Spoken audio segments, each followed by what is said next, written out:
Did you have any relatives or friends who had dogs when you were? My grandma had a dog, and we had a dog when I was a kid. What was your grandma's dog? I have no idea. Did you see him long-haired, black. Did you see him interact much? She kept the dog chained to the side of the house, and the chain was long enough that it could run.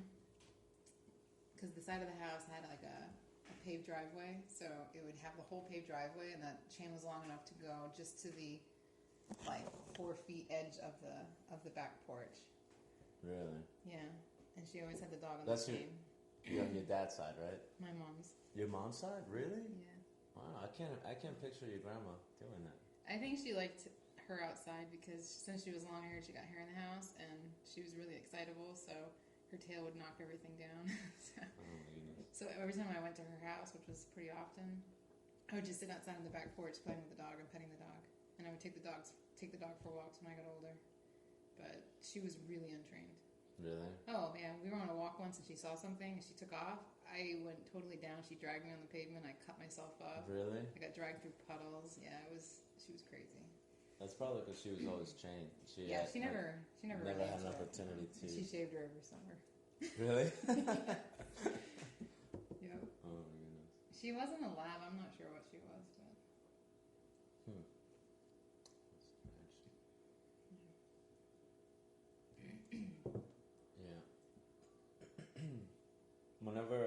Whenever I see dogs chained, I don't see many of those now. But whenever I see dogs that are chained, I just automatically think that dog is neglected. Yeah. And it's just, I mean, I know sometimes people keep their dogs chained, and they take care of the dogs. They'll feed the dog. They'll give it water. They'll take it out. They'll go hunting with the dog. They'll do things with the dog, and then they go back to the chain. But that's, I don't think many people do that. I think for the most part, people who chain their dogs are in one way or another neglecting it. Maybe some actually take care of their dogs while they're chained, but for the most part, I think most people probably neglect their dogs a little bit.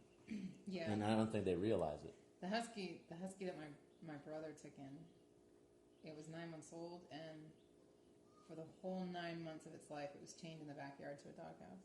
That was it. So every time we put the dog in the backyard with the doghouse on a chain, like if we were going somewhere or if we just wanted the dog to go outside because it had to go to the bathroom and she was kind of, she didn't like to go to the bathroom that often. Mm-hmm. Like the whole time she was on the chain with her doghouse, she'd freak out. She'd bark. She must have dug 20 holes in our backyard. Yeah. She dug a whole moat around her doghouse and sat on top of her doghouse. She could not be on a chain, and she could not be outside by herself. If she was outside, then I had to be out there with her, or somebody had to, which is probably why my mom chained her, because she couldn't be out there waiting for her to go to the bathroom all the time. But she could not be alone at all. She had way separation anxiety. Yeah. Even in the crate, when we tried crating her when we were gone, she would get out of the crate. She'd figure out how to get out of the crate and destroy the house. So that happened for the first 9 months? The first 9 months of her life, she was just neglected. Because when the cops found her, they said that's what the neighbor said, that she was just outside constantly. And she would bark and they would just ignore her. Oh, before you guys took him in? Yeah. Before you guys took her in? Yeah. And when you guys took her in, you also chained her a little bit? She was outside chained? No, she was an inside dog, but she got chained outside when we left the house because she would destroy the house when we were gone. Okay. And I think we ended up having to chain her because we bought one of those metal crates with the slide-out trays, and she slid the tray out and collapsed the crate and would get out. And then my mom started padlocking the crate, and she would still figure out how to disassemble the crate to get out. Like she was able to get out. That's smart. So that's why we started chaining her outside. But my dad invested in a backhoe and dirt and started filling in holes constantly. Jeez. Yeah. So yeah, we didn't really know anything about her. My brother found her at a feed store because one of the guys that worked there took her. Trying to get rid of her, right? Yeah, he took her because he heard about her neglection, so he took her in, and he could not do anything with her. So he left her in one of the back rooms, and my brother went to get food for, I don't know, something. I guess we had 3 cats, maybe for cats. And he saw her in the back room and fell in love because she was a beautiful husky, and didn't. They just said, take her, she's free, she's purebred. My brother thought he was getting a good deal. He took her to 4 different obedience classes. And but they were like group classes. She failed out of all of them, yeah. And I think like before I became a dog trainer, I never really thought of dog training as a service. Like I never thought to ever call a dog trainer. The only thing that I heard of dog training was you go to classes. Yeah. But I never really knew that there was, people that could come to your house, people that could help you, people that could, help you one-on-one with your specific dog. I always thought dog training was just a class that you went to. Yeah. Especially, I guess, back then. Oh, yeah. You don't really hear about dog training. Like I never 20 even years thought, ago. I never even thought of dog training as dog training. Never. Just never really crossed my mind until I started investigating dog training.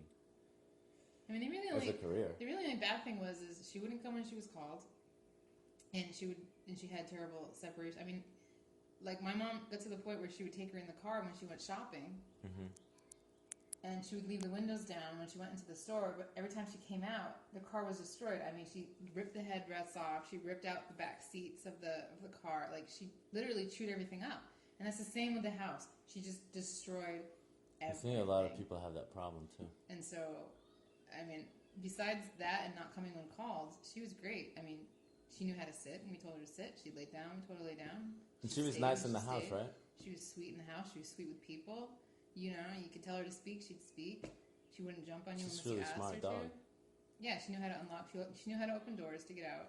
So if I went to the mailbox and she was in the house by herself, she'd open the door to get out.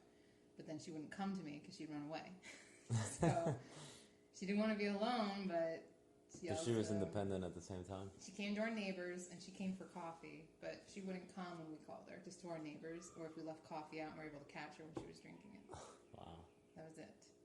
So, but other than that, she was the sweetest dog in the world. It was just those 2 quirks that, I mean, she had been alone for 9 months, so I guess it was just a huge issue. I think, unfortunately, that's what happens with a lot of dogs, is they have, they're really good, but there's the one thing or the 2 things that people just can't live with, and they end up getting rid of their dogs because of that one thing. And it's overpowering, usually. Like with our dogs, for instance, we have Paisley. She's a really nice dog, but she does have a couple of issues. Jax, he's an excellent dog, but if you take out all the training, he'd be a nightmare. Oh, yeah. Because of the 1 or 2 things. He's just really dominant. Then you have Rust, who the only reason that he's a really nice dog is because there is a lot of training. So I think a lot of people don't realize that, it's not the entire dog, it's the 1 or 2 quirks. Yeah. That's interesting.